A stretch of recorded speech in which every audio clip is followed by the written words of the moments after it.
Gero txakolin egunien, gurera etorte zen, jentie matzabatzen. Aztakarrikoa?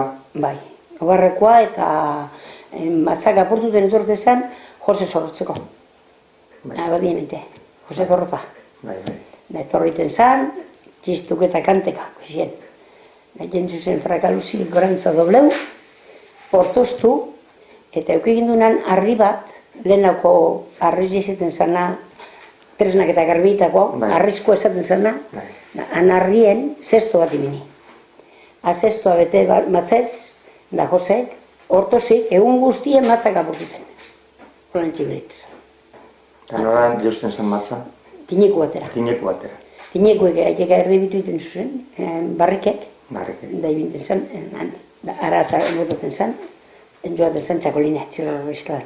Da edan egiten genuen, porret, baina bareken segita potu zen, zurraka potu zen jako, baina bururi zote zegoen, baina umik eta probetako ez da portxuete botu duzkoen.